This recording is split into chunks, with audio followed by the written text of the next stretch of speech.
Let's see. Oh, it's been so long. I don't even know what to do. What am I trying to do? Okay. Well...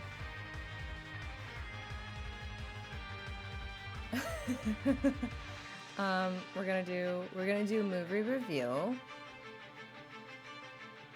First of all, been a long time. You know, sometimes things happen and you gotta go away for a couple weeks. That's fine. And that's fine. Oh, do you see her little nosy? She's got just her little nosy peeking out. Right? Dear.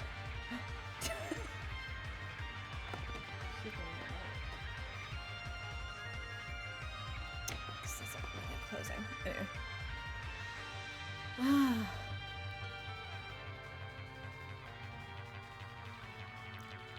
So.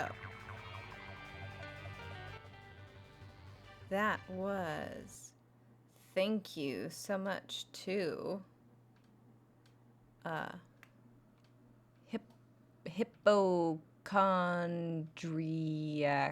Hypochondriac Piano.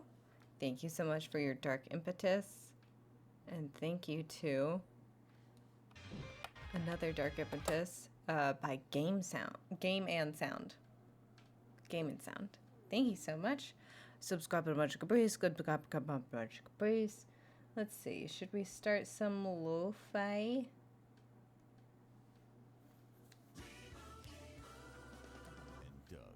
Oh.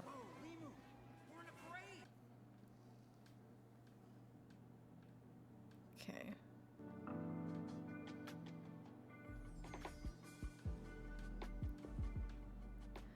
So, it's been a couple of weeks. We're coming back into it. Right now we're gonna get into some movie reviews in the corner. And then we'll get into, I'm really excited about the game that we're gonna play. It's an indie title and it's supposed to be like very good and very cozy. Very good, very cozy, perfect for fall. And yeah, that's what we're gonna do. So, because it's been a while, there's been a lot of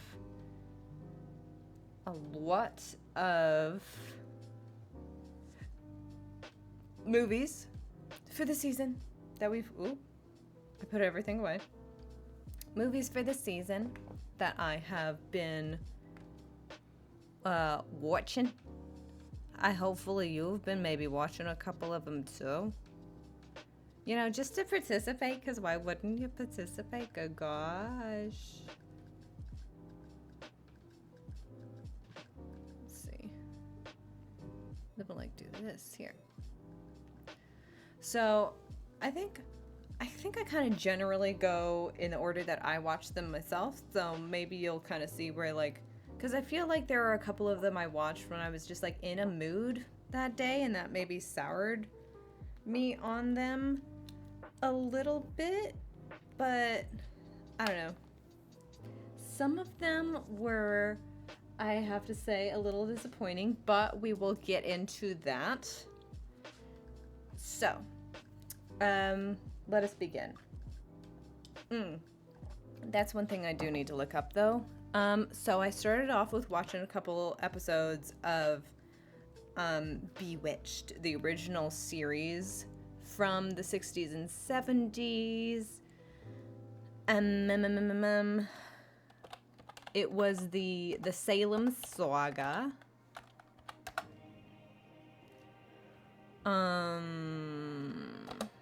Salem episodes. The Salem Saga. Okay.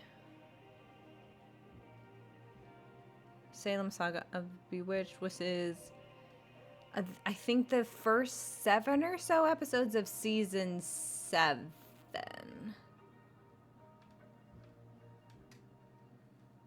Yeah. Let me actually go back to...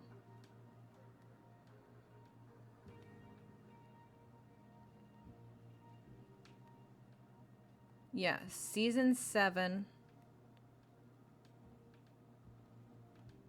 Oh, because there's,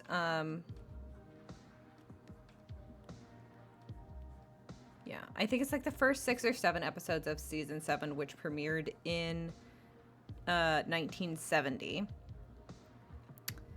So the 60 is a little bit wrong. But, yeah. It was still a TV show that started in the 60s. Anyway. And let me get back to my notes about this also. Goodness gracious. Because I did watch this a while ago now because of... It's, and I wanted to particularly see the Salem episodes because there is, like, there's a lot, like, in the, because I've been in my Salem era. I have been quite obsessed with it. And there's a lot of,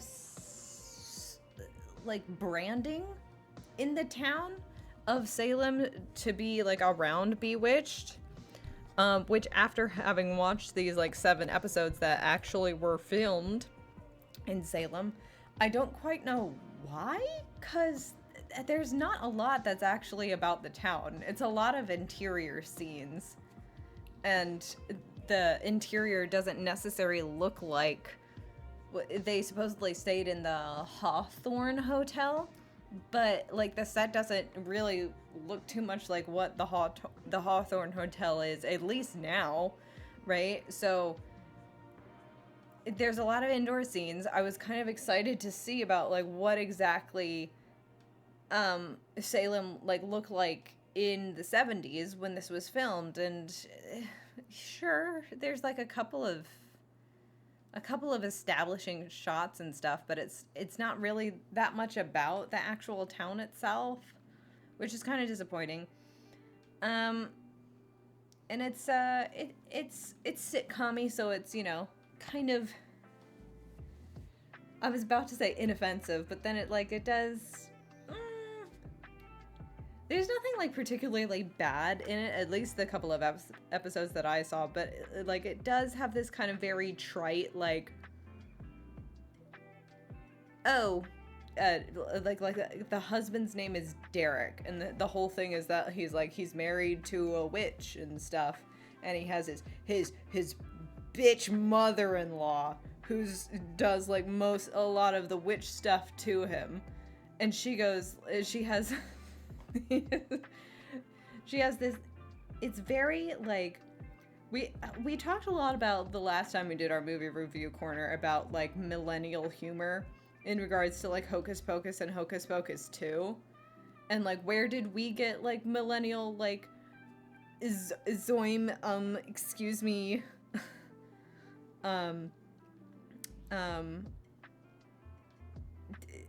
like, that just happened.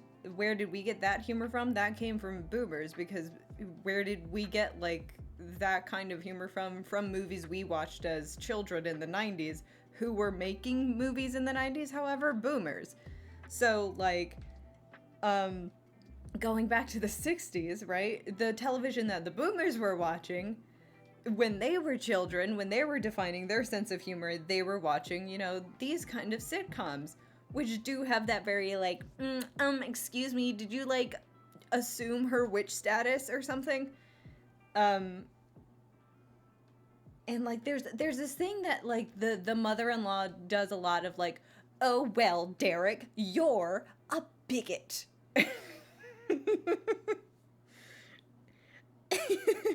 You're prejudiced. And it kind of does feel like that cringy millennial-esque humor that was, again, boomer humor. That is, again, I guess they got it from, what was before boomers? The Greatest Generation? That's a little bit forward, I think. Really, the greatest of all of the generations, before or after that, like, all of the ones that have yet to come, you think you're the... okay. But, yeah. It seems like a very well, it's a sitcom, is the thing. They do have that kind of very cringe thing. And when she did like kind of come up with that kind of like zinger of you're a bigot, you're prejudiced, it was kind of billed as like teaching people these new vocab words. Like it's actually a new concept, bigotry and prejudice for these people. And because Derek the husband is kind of like, well, what do you mean? What do you mean bigot? What do you mean prejudiced? But he actually like does like genuinely ask like, what exactly does that mean? And she explains having, you know, like preconceived notions about how others should be treated, and he goes, well, I guess I am, because you're just such a bitch mother-in-law. So like it does kind of genuinely make him like fucking awful. And just like kind of annoying to be around, because it's like, well, you have all these prejudices, you're proud of your bigotry, and then like Samantha's there, and she's always like, well, Derek, I do remember that I do wish that you would remember every once in a while that like I am a witch too. It kind of doesn't make me feel great when you proudly exclaim your bigotry against us. And I think that might be what has made Bewitched a little bit more longer lasting, because it does kind of subtly address these what like people living through the 1960s might have had some preconceived notions and preconceived prejudices against other people, right? Like, at the time that this was made, this was probably a way to tackle, like, this is a way of having, like, an interracial marriage without having an interracial marriage. This was a way to have a same-sex coupling without having a same-sex coupling. While also making the guy just completely unlikable. So, like, it's... But then that's also his role, like, as a sitcom-y character, to have, like, he like gets turned into a toad, he gets turned into a goat, and all these like bad things happen to him, and you're supposed to laugh at him. So maybe that's part of the reason why he is kind of this detestable little turd.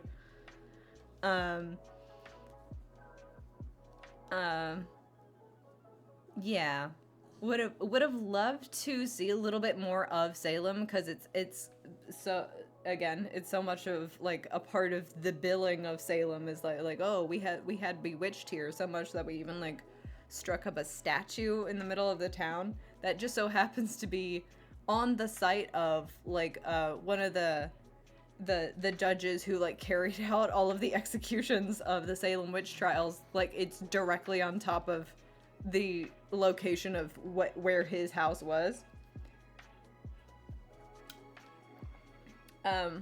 So that's a little slay queen, for Samantha, but like, again, she wasn't really there. You were kind of just on a bunch of sets.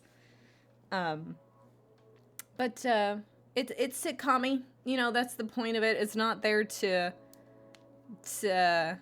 break many barriers, despite the fact that it kind of does, it could have the opportunity to, you know, but, you know, because of that, we're going to say it's pleasant enough viewing, and we're going to go with an 8 out of 10. Okay. The Van Helsing, the 2004 Van Helsing, slay. Absolute slay. I'm not even beating around the bush. There's no anticipation here. This is a 10 out of 10. I love schlock. I love stupidity. I love idiocracy in tight leather pants. That's all we need. perfect schlop. They just don't make them like this anymore. Complete with like 90s and 2000s, early 2000s era CGI gummy people like flying around. And the scores of movies do not sound like this anymore. They don't nobody wants whimsy. Nobody wants trills. Nobody wants flutes. Nobody wants violins anywhere. Why can't we make things fun again? It's so sad. It's so sad. I would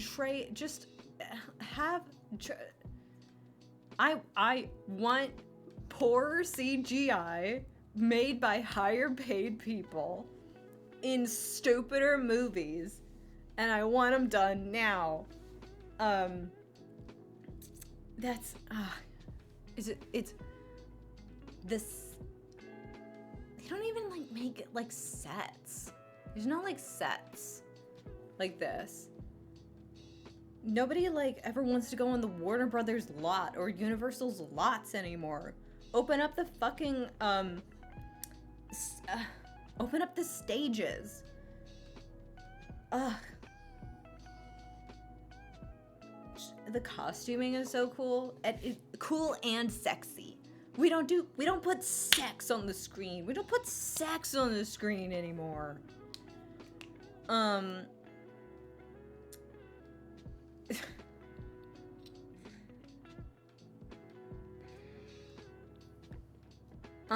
Oh, and like one thing I think we're gonna like try to get it. I've been trying to like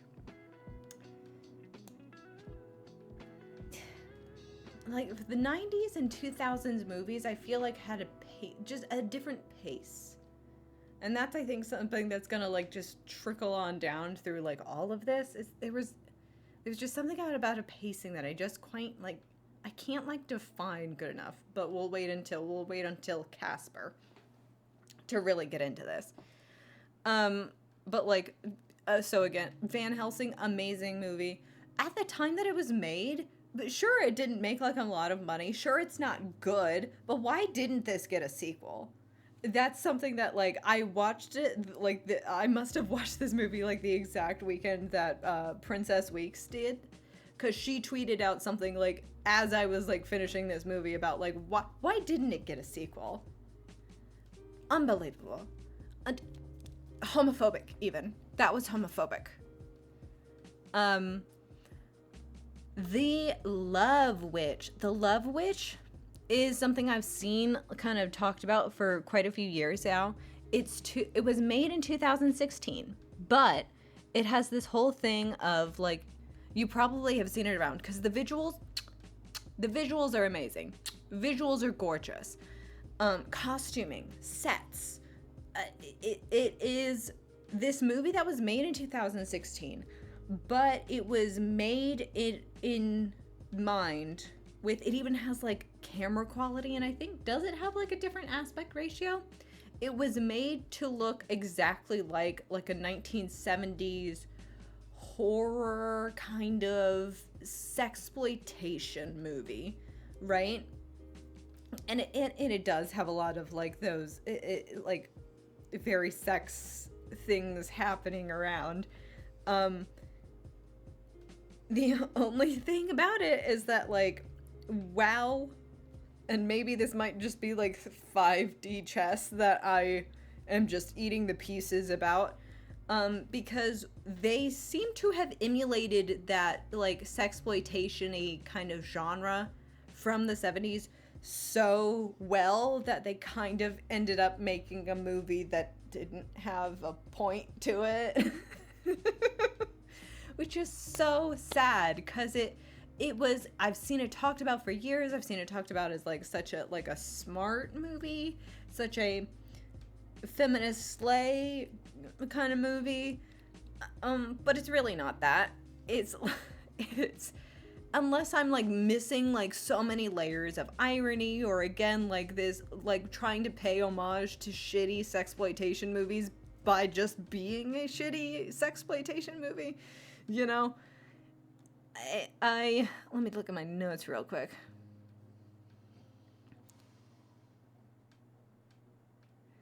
Yeah, it tries to like make this like slay queen slay who actually like is slaying, you know, she's a man murderer, but it's trying to do like this like oh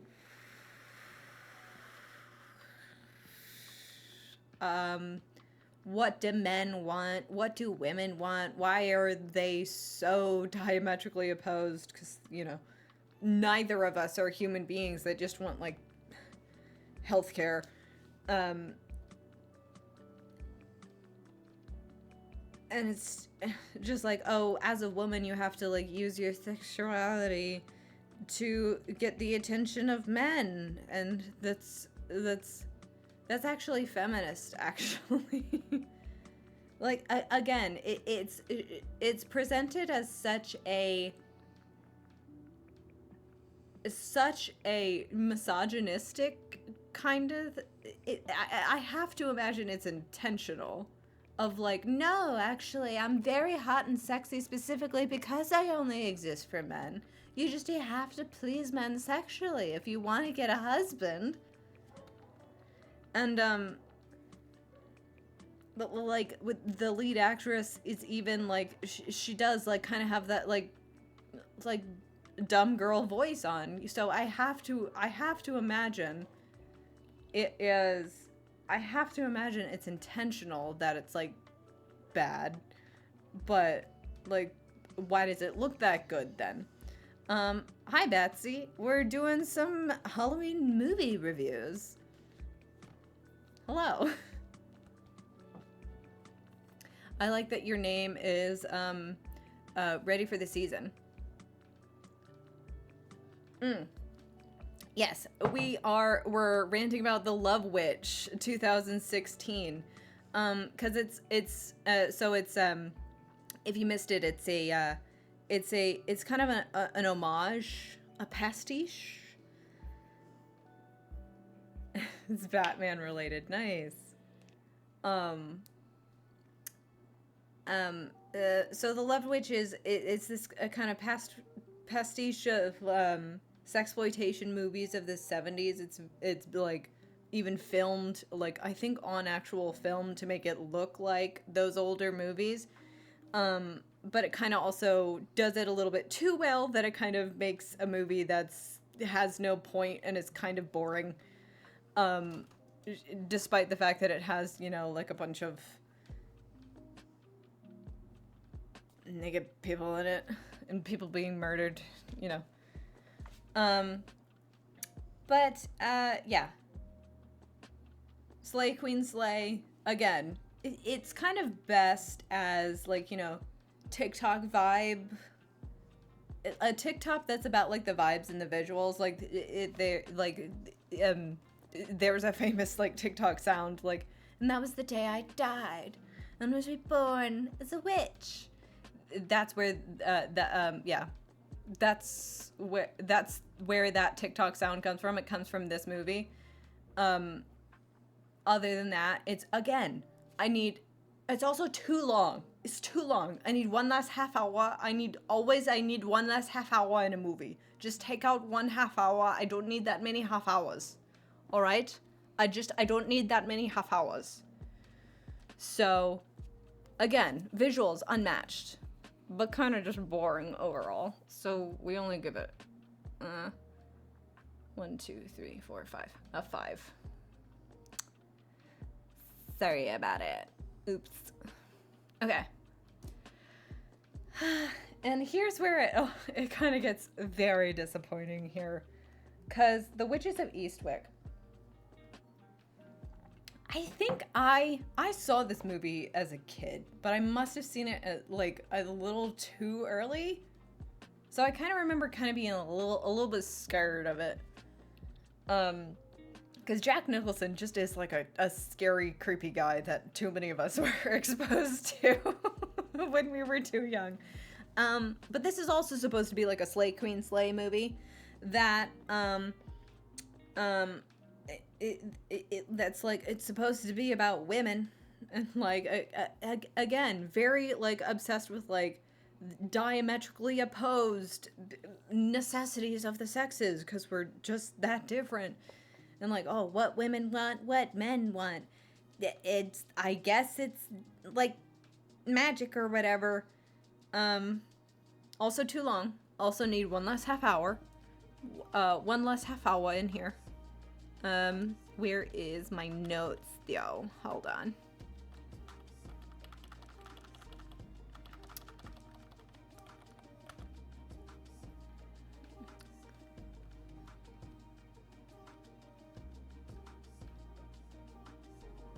Oh, and this also had a lot of, you know, new age. It was made in '87, so it was like brand new to CGI, and there's a lot of the like, oh, look at what we can do kind of sequences, and they just like, they sit around, like one of them is like they're playing tennis, and all of a sudden the tennis ball like does crazy things, and it's so long. It takes so long, and they're just like watching the tennis ball float in midair. Whoa! See what this newfangled technology can do? Look at how cool this sequence is. And we're just sitting there like, nothing's happening. It's a tennis ball. Did you ever watch a Halloween movie? Yeah. So if you want like a Halloween themed movie list, just a couple of TV shows, not a lot of them. I should have something that I should be able to. No, I'll just open this.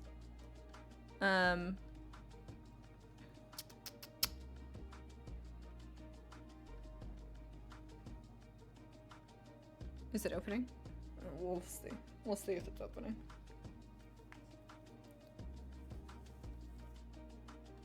Hello? Can we open it? Okay. Let's just save, maybe. Okay, now we can open something. Oops. Let's not, completely spoil my Tigris 5 over here. Uh-oh, where did I save this to? I should be able to, let me just open recents, because it's there. Okay, now it's opening.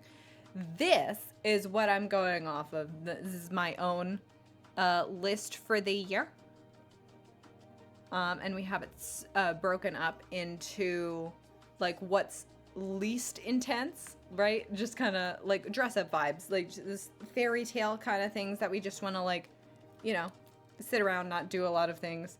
Movies that you watched as a kid in the 90s, so also not that deep, but can have some segments that are a little bit intense. Like PG-13 kind of things here. And then this is like campy horror. And then like actual, like, let's actually get scared tonight kind of horror movies. If you can read this, this is what we're going off of. So we've done a couple of movies in this, our little movie review corner already. But yeah. This is how I plan to spend my Halloween. But so you can do whatever you want, but you know, these are my recommendations. But yeah, the Witches of Eastwick kind of ended up being, oh, again, way too long. Not great pacing. Not great pacing, and then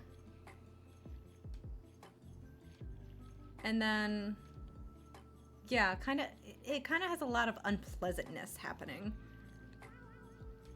And like there's not much of a point, you know.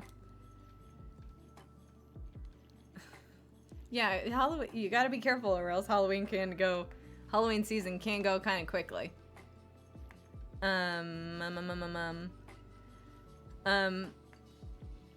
Yeah, I wish, and maybe it was just like the day that I watched it, but like I couldn't get into like the Slay Queen Slay about it. So let me see, what did I give it?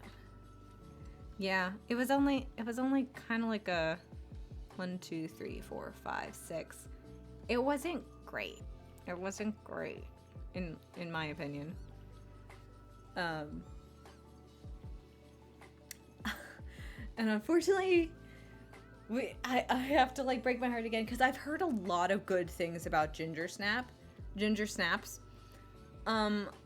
I kind of hear this movie brought up a lot in discussions of like Jennifer's Body, which is, you know, Slay Queen Slay movie that finally, I feel like after a few years got its like due, has been a cult classic for like many years. And like people are like, no. Ginger Snaps is actually kind of like that, but for werewolves, right? Jennifer's Body is a lot more like vampire-ish. She's like a ghoul. She's like, anyway. Well, first and foremost about Ginger Snaps is that there's a lot of dog death in this. A lot of dog death.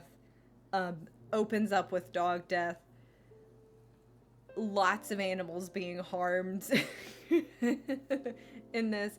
The one saving grace that it does have when it comes to like all of the animal harm that it does have in it is that not a single one of the animal bodies, like carcasses that they have in this, not a single one of them looks anything like a real dog. They look like stuffed animals. They like their fur is very cheap. They're like very stiff. It's funny looking more than it is bad, but there's just a lot of talk of dogs being harmed in this movie, which is such, I mean, it's not for me particularly, but then, okay. So Ginger Snaps, and it's the title is such a good pun. The character that is becoming a werewolf and her name is Ginger, so it's like Ginger Snaps, like she snaps mentally, right? Such a great title. There are actually not a lot of werewolf films about women, which like why has nobody? And this like movie does like make the direct correlation between like women and menstruation, right? And our cycles being tied with the moon, and how the full moon is the thing that makes werewolves, and also the thing that makes menstruation, and like getting your period for your first time, having a coming of age thing, being told through the lens of a werewolf movie. That is genius. Why doesn't this happen more often in werewolf stories? Why is a werewolf always about a dude being bitten? You know what I mean? That the problem here is that like, so it's a coming of age story, like I said, and maybe it's just because of the time that I saw this, because like I'm about to turn 30, right? And this is, maybe if I had seen this when I was like 15, 16, this would have been like totally my shit. Because it is one of those movies, like there's a lot of movies where it's like the people who are, it's set in high school, but all of the people that are put on screen are not even close to 15 or 16, right? It's the, as one of the greatest philosophers of our time, Kenny of the channel, Kenny JD says, a brooding hot 25-year-old teenager or something like that. A brooding hot 30-year-old teenager. But this is not one of those movies, right? This is definitely one of those movies where the children actually do look like children. But because I'm not a child myself, I kind of have this feeling of like, shut the fuck up, you stupid kid, you stupid little fucking brat. So like,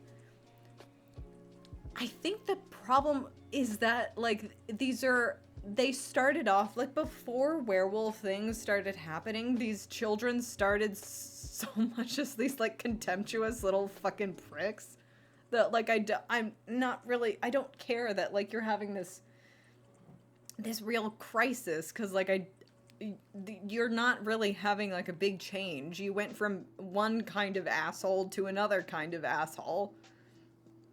And the fact that they, like, look so young makes me, as a as a contemptuous adult, contempt them more.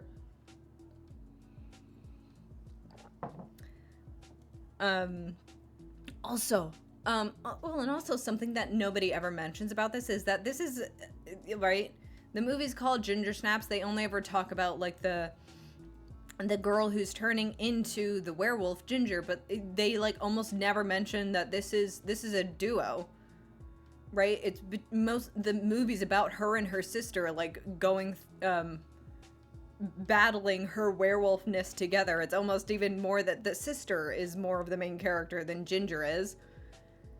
And, like, I don't fucking care about the sister. And for whatever reason, they put this poor girl in the hardest front wig money can buy. Is every single scene you're like, ooh, wig. That's such a wig. Why did you put this? Why did you do this to this poor girl? It's very bad. Let me see. Wait, let me see if I can show you.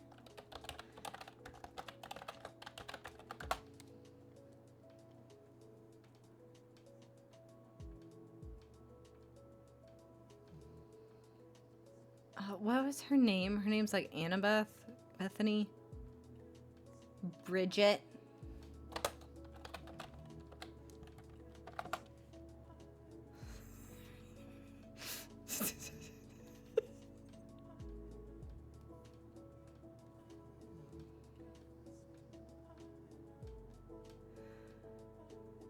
Why did they do this to this poor young lady?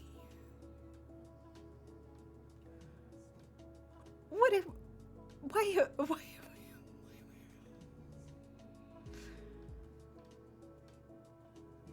It's like, oh, we need to make her more mousy.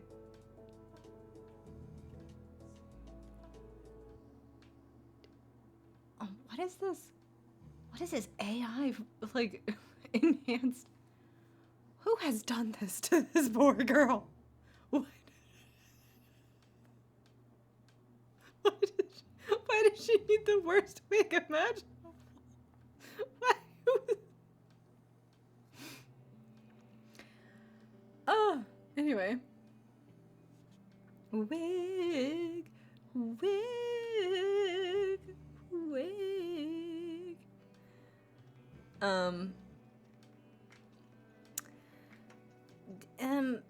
Yeah. Thankfully, this one's kind of short, but unfortunately, I didn't find it to be as pleasant of an experience. And, like, the thing that I, like, kind of stuck with me while watching is that this is not the, like, coming of age girl werewolf movie I would have written. You know what I mean?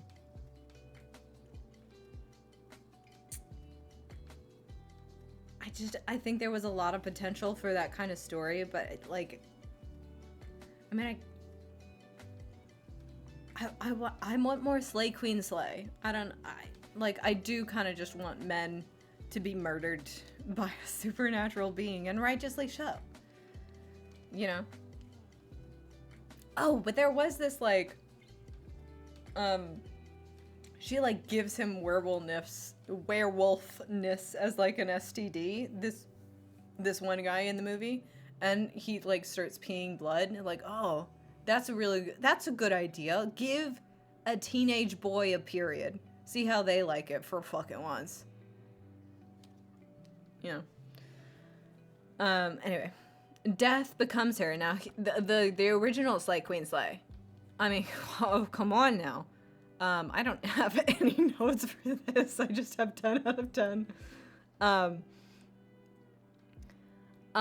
Just a,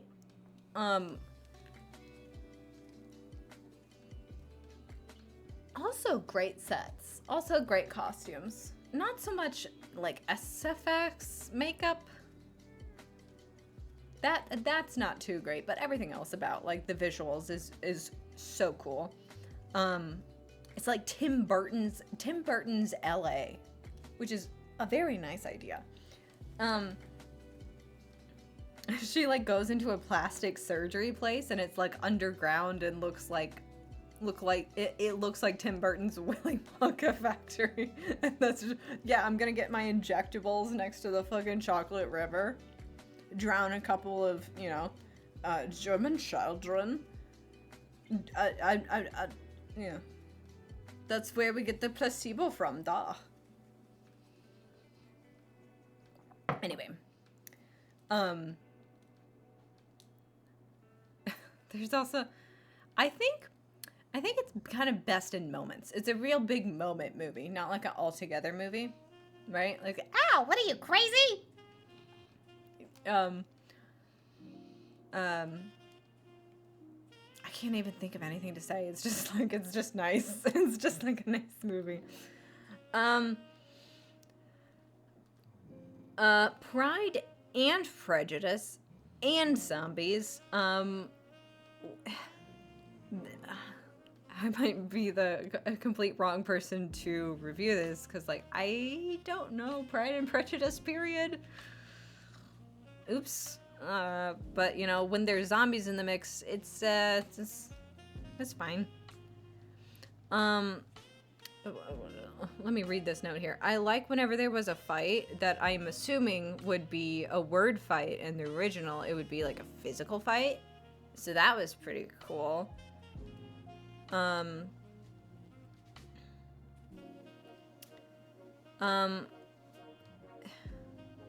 But like watching it, I can't help but feel, again, a shorter movie, thank God. But I can't help but feel like that, like, this is a joke that someone took too seriously and for too long, right? Like, that's the thing about comedy, is that, like, you commit to the bit no matter what, just keep committing to it. But, like, Pride and Prejudice and Zombies, that's a Tumblr post. It should not be any deeper than that. Like, I guess, like, the comedy comes from that, like, they do take it, like, 100% seriously, and it's just these British people in high society just trying to stop from eating brains and stuff.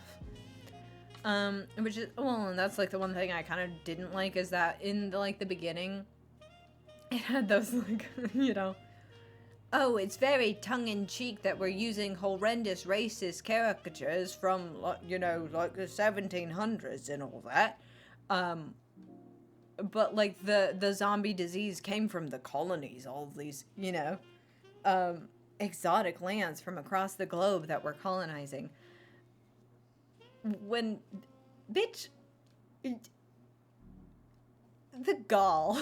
Bitch, it was you, the British, who were eating people's brains all of the fucking time. What are you talking about?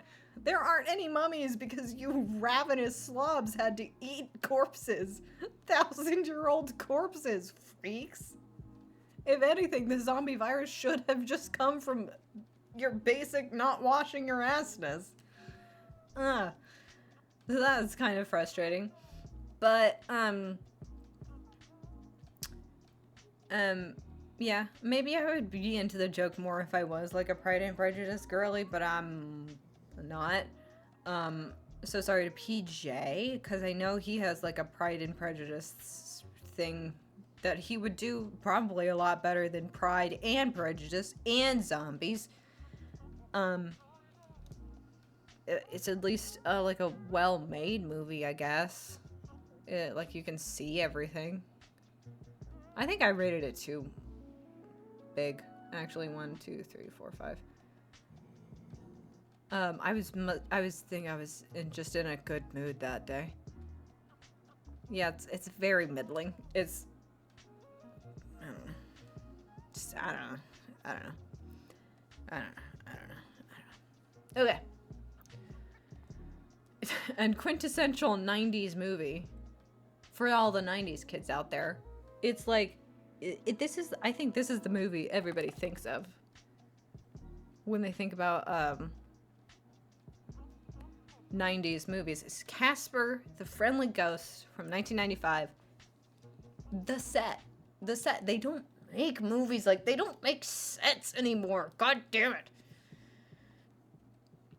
And it's one of those, like, it's a very tactile movie. It's one of those movies where you think you can feel everything in it because the set is real. The effects are real. At least, you know, like, the cup that the ghost is moving across the screen is, like, actually filmed in camera, right?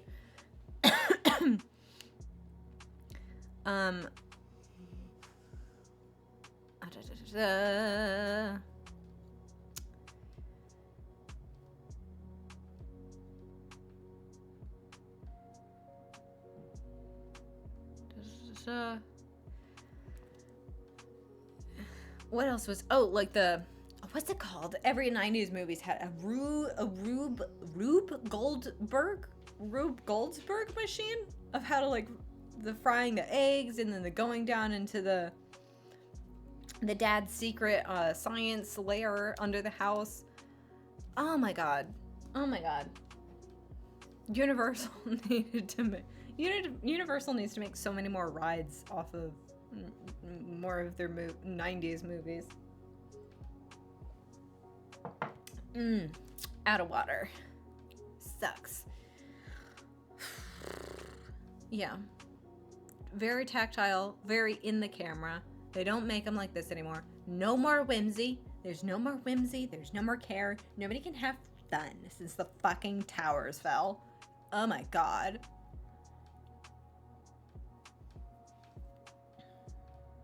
And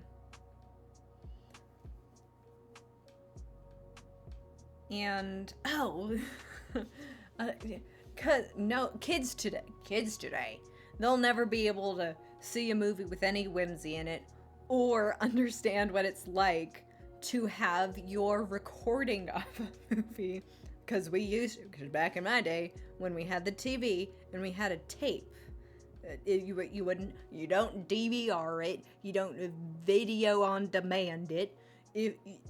If a movie is playing on television, you insert an empty tape into your television and you record what happens on the television, commercials and all, into the tape, and then you rewatch that tape time and time again. So kids today will not understand the strife of your only viewing experience of a movie being that movie without the first 3 minutes in it. So this is like the first time in my life I've ever seen the first 3 minutes of Casper in 1995 with the two kids, like, breaking into the house and running away. And I guess maybe that's probably for the best, because I as a kid probably would have been a little too obsessed with those two boys.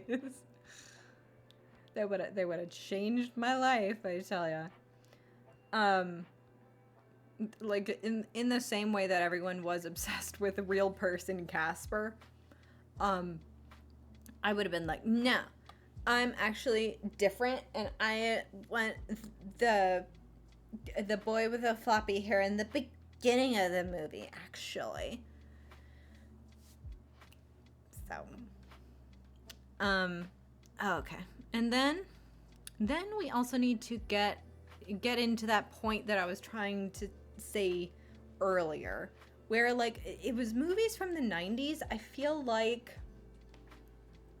they had this kind of intangible quality about them that I feel like made them much more dreamlike. And, like, there wasn't as much, like...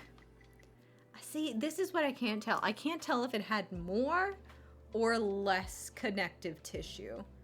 Because I feel like the way that 90s and early 2000s movies jumped from scene to scene, I feel like there wasn't as much being said as there is now, right? I feel like there's not as much hand-holding with the audience, right? There's a lot more trusting the audience to put the pieces together, to stick around and like understand what the sequence of visuals means, right? But like watching them now, it kind of feels like they're skipping stuff. Like it makes things feel a lot more fast paced, right? And especially with like movies just being, again, 1 extra half hour, 2 extra half hours, all too many half hours. Even though I've said a lot of the I need 1 less half hour for a lot of movies made throughout the decades in this very list. Yeah, I'm trying to get a hold of what it is about this flow between scenes that feels so much more different in 90s movies compared to today. Cause it does feel very dreamlike, right? Of like, we're not exactly saying it, but like we know what's happening. We can, right? Isn't that like a law of film, is that these sequence of events and even what you don't show is a part of the message, right? I don't know. This is a thesis. This is a theorem. This is something I've been trying to get into words for a while throughout this list, but like I can't quite, I don't know concretely what exactly it is. And it frustrates me to know it. But hopefully we'll like get to a conclusion. We'll get to a conclusion by the end of this list. But anyway, of course, there's not a question here. Hello. What a beautiful house too. Also very like Tim Burton-y, very swirly and stuff.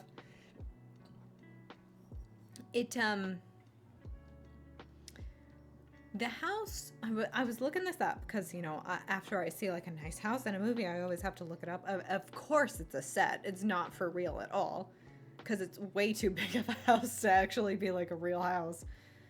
Even for like mansions throughout like the decades, having a house that big is a little bit, that's a little crazy.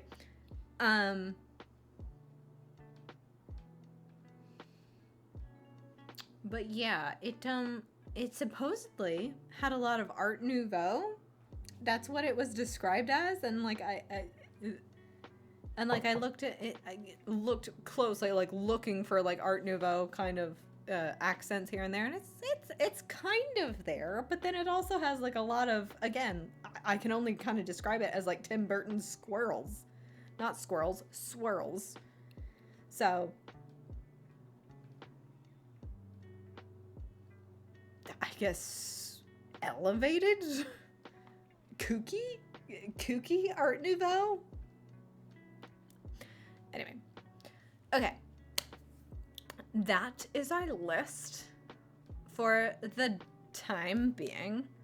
You can catch, I think I've only done one other previous review time corners, but hopefully in the next couple of weeks, we have a lot more to get through. I mean, hello, we got our whole list here. Hello, we got our whole list here. We gotta get through, and we gotta get through them all. Have done like 0 actually scary movies. I at least want to get to like the hauntings, because those have beautiful houses in them, I already know. But I need to go get some water. So that's the end of review time corner, or movie review corner, right? Yeah. Anyway, that's the end of this segment, but like we're gonna take a break. Ready? Put your hands in. We're gonna come back in a little bit, and we're gonna get to some comfy, cozy fall gaming in just a second after I get some water. Okay, ready?